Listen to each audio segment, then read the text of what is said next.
For most of the last century, this jewelry was just what people wore. A cameo brooch pinned to a Sunday coat. A locket that held a photograph nobody living can identify anymore. A heavy chain that belonged to somebody's mother.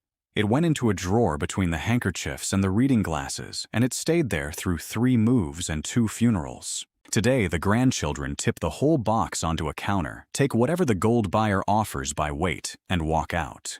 Meanwhile, collectors are paying $4,000, $10,000, $40,000 at auction for pieces that came out of drawers exactly like that one. 8 kinds of gold jewelry, 1 tiny stamped mark that separates a piece sold by the gram from a piece sold under a hammer. Turn your grandmother's old jewelry over, because by the end of this, you will know exactly what to look for. And number 1 has sold at auction for over $40,000 for a single bracelet. One habit matters more than anything else in this video, so build it now. Turn the piece over and find the mark. Everything we're about to cover lives or dies on that. Somewhere on almost every real piece there is a stamp. Inside a ring shank. On the edge of a clasp. On a little tag soldered near the end of a chain. On the back of a brooch, right by the pin. Most people have never once looked, and the ones who did look saw something illegible and gave up. Learn these 4 numbers and you're ahead of almost everyone who walks into a gold buyer's shop. 750 is 18 karat. 585 is 14. 417 is 10. 375 is 9 karat, and that one is British. Anything in that family is solid gold all the way through. But the carat stamp is only the floor. It's the second mark, the maker's mark, that changes the number entirely. If you inherited a jewelry box from a parent or a grandparent and you've been putting off going through it, this is the video that tells you what to pull out first. Let's start with the pieces sitting in almost every American household, then work our way up to the names that rewrite the price completely. Number 8, the cameo. This is the one nearly every family inherited and almost nobody looks at twice. A carved face in profile, usually a woman, set in a gold frame, pinned to something in a photograph from 1962. People inherit these constantly and assume they're worth nothing because there are so many of them and because they look dated. And honestly, a lot of them are worth very little. A 14-karat gold shell cameo brooch and matching earrings sold at Bonham's for $409. Real money for something people give away, but nobody's retiring on it. Here's the part that matters, and it's the reason I'm opening with cameos. There are 2 kinds, and they look almost identical across a room. Shell cameos are carved from seashell. Hold one up to a lamp and light passes through it, and the carved layer is thin and slightly translucent. Hardstone cameos are carved from agate, sardonyx, or onyx. No light passes through. The stone is dense, the carving is deeper. The contrast between the figure and the background is sharper and glassier. Hardstone took vastly more skill and vastly more time, and collectors know it. An antique high-carat gold and hardstone cameo ring sold at Bonham's for $4,160. Same broad category, same drawer, 10 times the money. That's the entire lesson of this video in a single object. The value was never in whether it looks old-fashioned to you sitting there in your hand. It was in the material, the carving, and the mark on the back the whole time. Number 7, the locket. Everybody's grandmother had one, and it's the single most sentimental object in most inherited boxes, which is exactly why it usually gets kept rather than checked.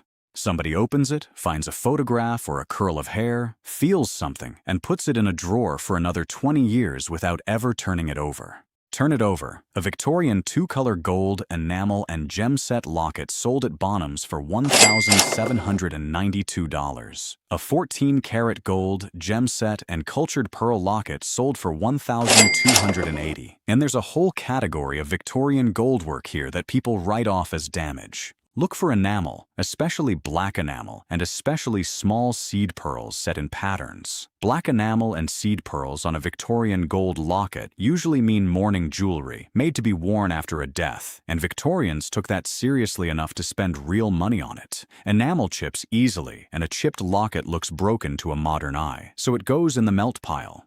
Collectors buy those. The chip is not the problem you think it is. Number 6, the heavy chain nobody wears. Not the thin modern one. The substantial one, with weight to it, that sits in the box because the fashion moved on 30 years ago and nobody has ever put it on since. This is where people get badly shortchanged, because a chain is the easiest thing in the world to weigh and the hardest thing to appraise. A 14-karat gold necklace from the 1940s made as a braided snake chain sold at Bonham's for $3,570. An 18-karat gold articulated fish pendant necklace, the kind of piece where the fish actually flexes and moves when you pick it up, sold for $1,536. An 18-karat two-color gold, coral, and diamond freeform brooch sold for $3,072. The word to hold on to there is articulated. Anything that moves, hinges, flexes, opens, or swings had to be built by hand, joint by joint, and that construction cost more than the gold in it did. A gold buyer weighing your chain does not care whether it articulates. A collector cares about almost nothing else. Also, look at the clasp specifically, because on older chains, the clasp is frequently where the maker put the mark, and it's the first place that gets replaced when a chain gets repaired. Original clasp, original mark, real premium. Modern clasp soldered on, and most of that premium is gone. Same weight of gold. Completely different piece. Number 5. The animals and the insects. And this is where Victorian jewelry gets genuinely strange and genuinely valuable. For roughly 40 years in the second half of the 1800s, the fashionable thing to wear was a bug. Beetles, flies, dragonflies, spiders, bees, rendered in gold and set with small diamonds and colored stones. Alongside them came birds, especially swallows and owls and butterflies. It sounds odd today, and that oddness is exactly why so many of these get dismissed as costume novelty and dropped in the giveaway bag. Look at what they actually do at auction. An antique two-color gold, gem set, and diamond butterfly brooch sold at Bonham's for $4,096. A gold, sapphire, and diamond insect brooch sold for $4,080. An antique diamond swallow brooch from France sold for $4,608. A Victorian two-color gold and diamond owl bangle bracelet sold for $1,536. 2 details to check on these. First, look at whether the eyes are set with stones and whether the body has any enamel left on it, because a fully enameled and stone-set example is a different animal, forgive me, from a plain gold one. Second, look at the pin on the back. Victorian brooch pins are long, often extending past the edge of the brooch itself, and they have a simple C-shaped catch rather than the modern rolling safety catch. That long pin and that C-catch are one of the fastest age tests in all of jewelry, and you can do it in 3 seconds with your thumb. If even one of these has made you want to go dig through an inherited drawer, do it and hit subscribe while you're up, because the last 4 are where the numbers stop being interesting and start being the kind of money that changes your month. Number 1 is a name most people have never heard of, and it is the single most expensive thing on this list. Number 4, 1940s gold. This is the category with the best backstory in the whole video, and the backstory is the reason it exists at all. During the Second World War, platinum was declared a strategic material, and jewelers were effectively cut off from it. So they went to gold, and because copper alloys were what they could reliably get, a lot of that gold came out warm and pink. That's your rose gold. Large gemstones were scarce too, so designers compensated with pure scale and sculpture instead. Sweeping curves, oversized scrolls, ribbons, and bows built out of solid metal. And the signature piece of the whole era, a bracelet made of wide, interlocking, articulated links deliberately modeled on the tread of a military tank. A French tank bracelet from around 1940 sold at Bonham's for £6,250. A retro 18-karat rose gold, emerald, and diamond ring from France sold for $3,328. And a retro 14-karat gold, sapphire, and diamond suite signed Tiffany Co sold for $8,320. So what are you looking for in the drawer? Pink or reddish-toned gold, first of all, which people frequently mistake for tarnish or for cheap plating showing through. Then look for size and sculptural volume rather than delicacy. Retro pieces are big and confident and slightly loud. If you inherited something in pink gold that's bigger than you'd ever wear and looks a bit like a piece of industrial design, that's not a defect. That's the era. And for a long time, this was the affordable corner of the antique jewelry market, which means an entire generation of it got melted before anybody was paying attention. Number 3. The bold gold of the 60s and 70s. Now we're in the decades your parents actually bought jewelry in, and this is where a lot of people get caught off guard because it doesn't look antique enough to seem valuable. This was the era of chunky, textured, sculptural gold. Hammered surfaces, bark and nugget finishes. Big cabochon stones with no facets at all, set in heavy gold mounts. To a modern eye, it reads as dated 70s costume, and it goes straight in the sell pile. An 18-karat gold, lapis lazuli, and chalcedony strap bracelet made in France in the 1960s sold at Bonhams for $10,880. An 18-karat gold and enamel bangle bracelet made in Italy in the 1970s, signed Tiffany Co, sold for $8,960. And an 18-karat gold, citrine, and diamond ring from 1968 by Andrew Grima sold for $4,864. Grima is the name to write down there. He was a British goldsmith who made deliberately rough, abstract, almost geological-looking gold jewelry, and for years afterward, that style was considered ugly. Now his signed work is chased hard by collectors. So if you inherited something chunky and textured from this period, the question is not whether you'd wear it. The question is whether there's a mark on it. Look for Italian marks in particular, a number inside a diamond or oval shape stamped alongside the word Italy, because Italy produced an enormous amount of the finest gold work of these 2 decades, and those pieces sit unrecognized in American drawers by the thousand. Number 2, the European houses. Cartier, Bulgari, Van Cleef and Arpels, Boucheron. And I want to be precise about what I'm telling you here, because this is where people's imaginations run away. I am not saying your grandmother owned a Cartier necklace. Most people's grandmothers did not. What I am saying is that these houses made a great deal of small, wearable, everyday gold jewelry alongside their famous pieces. And small, everyday gold jewelry is exactly what ends up forgotten in a drawer.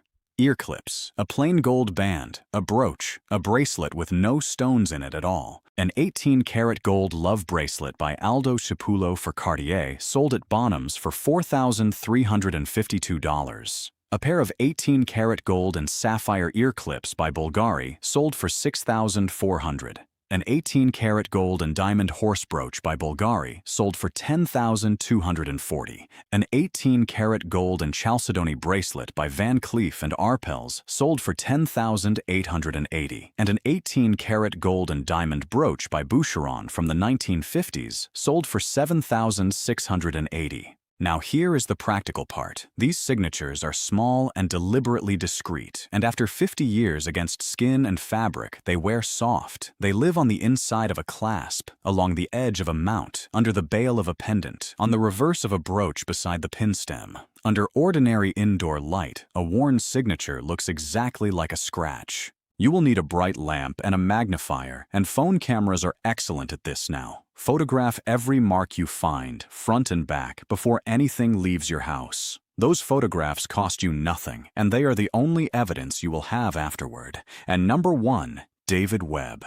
If you've never heard that name, that is precisely the point, and it is why this is number 1 rather than Cartier. David Webb started his company in New York in 1948 when he was 23 years old. By the 1960s and 70s, he was making bold, sculptural, heavily enameled gold jewelry, animals, cuffs, rings built like small architecture, and it was being worn by Jackie Kennedy, Elizabeth Taylor, and Estee Lauder. Then he died young in 1975, and outside the collecting world, his name faded in a way that Cartier's never could.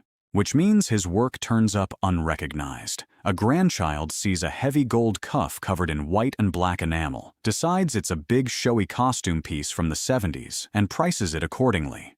Look at what these actually do. A David Webb 18-karat gold and azure malachite ring from the 1970s sold at Bonhams for $4,864. A David Webb emerald cuff in textured gold sold for $38,400, and a David Webb gold, platinum, and diamond cuff with a fish scale pattern sold for $40,960 against a pre-sale estimate of $25,000 to $35,000. It beat the high estimate by nearly $6,000. That is a bracelet. One bracelet out of a jewelry box past $40,000. The look to recognize is specific, and once you've seen it, you don't forget it. Thick, textured, hammered yellow gold. Bright white or black enamel used in bold panels. Animal forms with real personality, chunky hinged cuffs. And the signature is usually stamped on the inside of a cuff or the back of a mount, reading Webb or David Webb. If you find that on something in an inherited box, do not sell it to a walk-in gold buyer. Not that day, not that week. So what ties all 8 of these together? It's almost unfairly simple. This jewelry was ordinary when it was made. Nobody treated it as precious, which is exactly why the good surviving examples are scarce and valuable now. And in every single case, the whole thing lives on a mark most people never look for. Turn it over, read what's there, and a dated old brooch becomes a Victorian swallow, or a Grima, or the one that says Webb.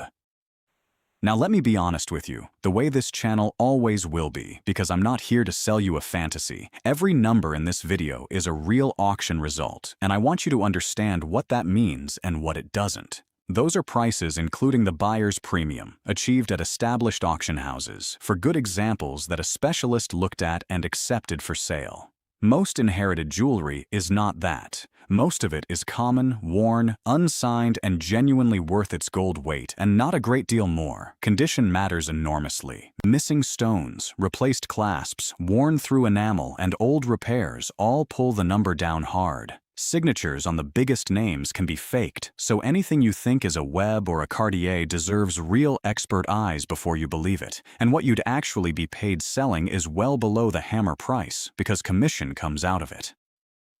But the arithmetic that makes checking worth your time is still overwhelming. Checking costs you nothing but a lamp, a magnifier, and an evening. Being wrong the other way, handing a signed piece across a counter for its scrap weight because you assumed it was old junk, costs you everything it was worth and you never find out. Gold is near record levels right now. The pressure to sell has never been higher, and more of this material is being melted than at almost any point in living memory. Melting is permanent. There is no version of this where you get it back, so don't sell it. Don't donate it. Don't drop it in a mail-in envelope until you've turned every single inherited piece over and read the back. Now tell me in the comments, go look right now, and tell me what mark you found on the back of something you inherited. Numbers, letters, a name you can't make out, describe it. I read every single one, and whatever you do, don't sell before you check. I'll see you in the next one.